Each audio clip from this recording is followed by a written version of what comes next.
Hello, I'm Jeremy Fernandez. Authorities across Australia are urging all of us to stay vigilant in the fight against Covid-19 after some positive signs emerged over the Easter weekend. Just 32 confirmed cases were registered today, taking our total to 6,314. New South Wales still has the most infections with 2,854. However, there were only 7 new cases identified in the state in the last 24 hours. Victoria added just 3 cases, taking its total to 1,268.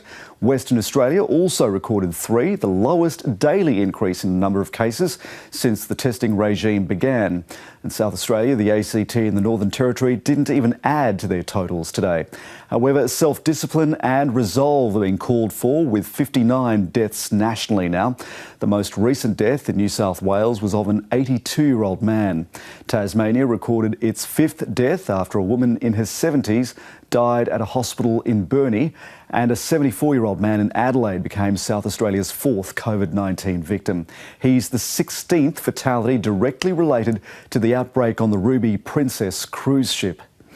The encouraging figures show severe restrictions are starting to have an effect, which means that national curve is now flattening. The number of new cases across the country fell below 100 multiple times this week.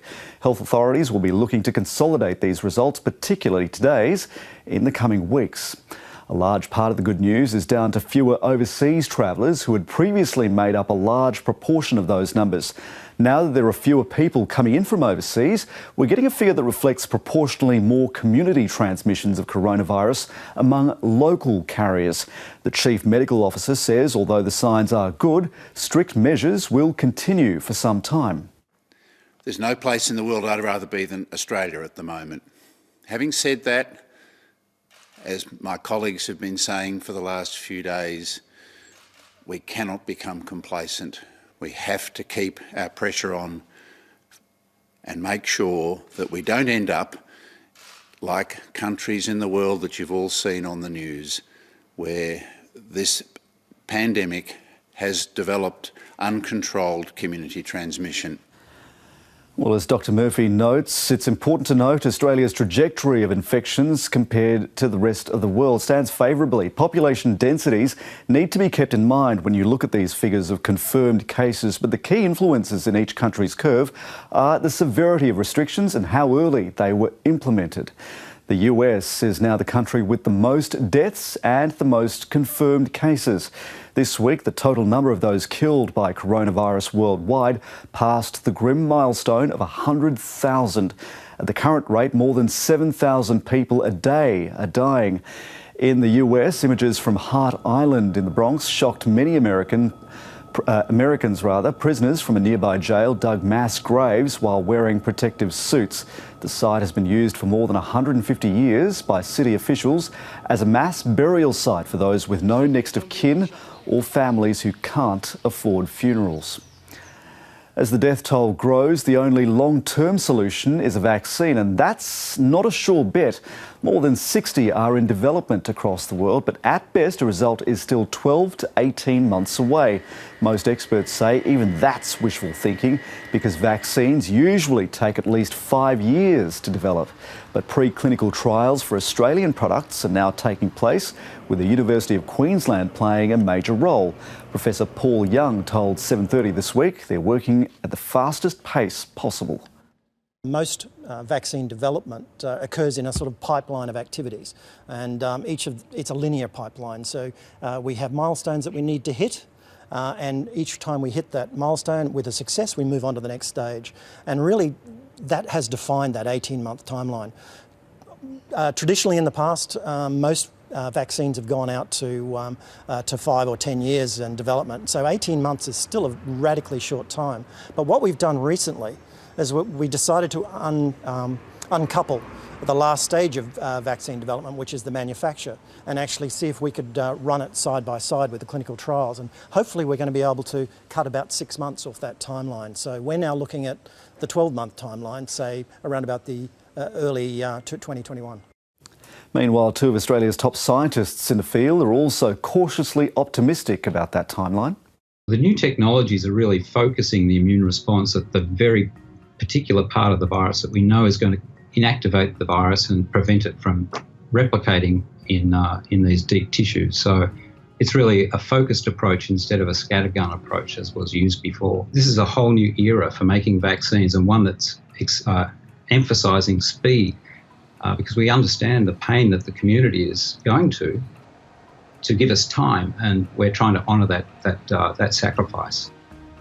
I think there is a good chance that by the end of this year we will have at least the preliminary elements of the clinical trials in humans, and I anticipate that there will be a decision made by the end of this year whether to proceed straight into using the vaccine or whether to hold on and do some more work.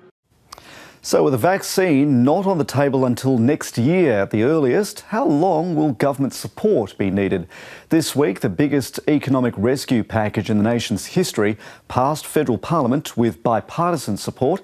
The mammoth $130 billion scheme is aimed at helping an estimated 6 million people. Here's political reporter Andrew Probyn. The $1,500 a fortnight JobKeeper payment rolls out from May. To qualify, a business has to suffer a 30% fall in turnover.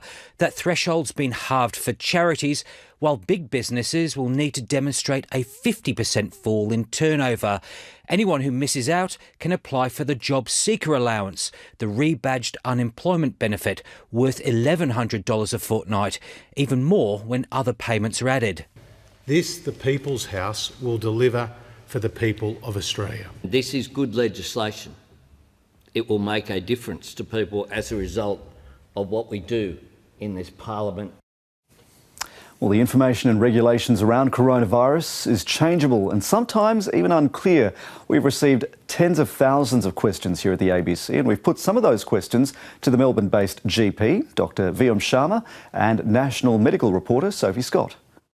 If you have a cut or abrasion on your hand, does that increase the chances of contracting the disease if you touch an infected surface? Well, that's interesting. I guess you would need to think whether there was some droplets getting into that cut. You'd need to find some way that it was actually going to become invasive. So I think it would be unlikely, but I guess it would be, a good idea if you do have any cuts or anything to be making sure that you're wearing, proper Band-Aids and bandages and not having exposed wounds at this point. But what do you think, Dr. Sharma?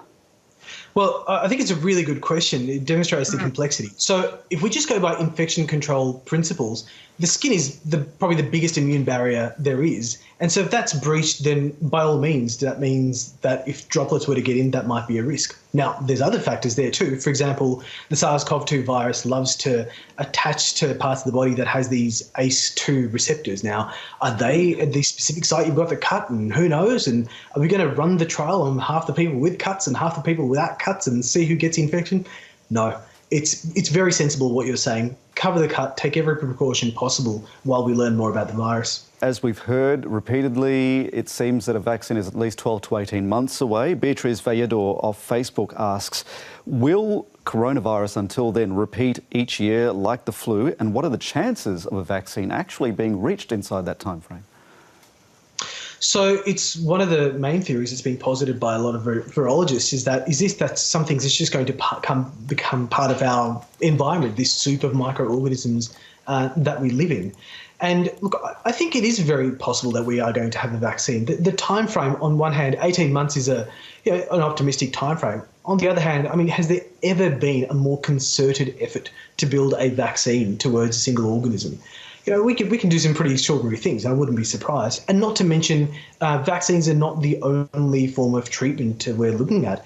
We're looking at potentially antibody treatments from the serum of people who've recovered and medications that might be able to mitigate things. So there are many reasons to be quite optimistic. But a vaccine looks like perhaps the most surefire population-based way to attack this.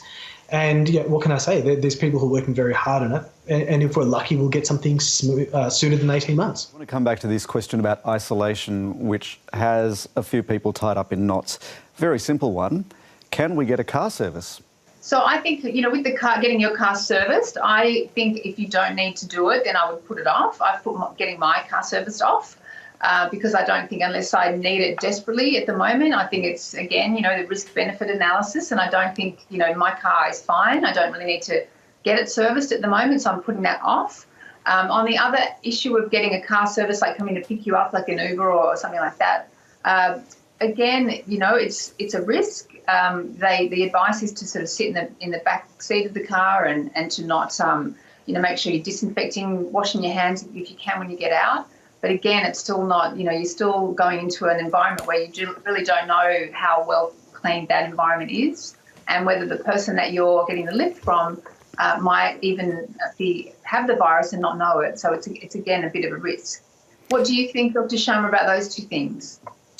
Look, the car servicing, if we're talking about, actually fixing up a car, my car is total trash, and it probably is due to service.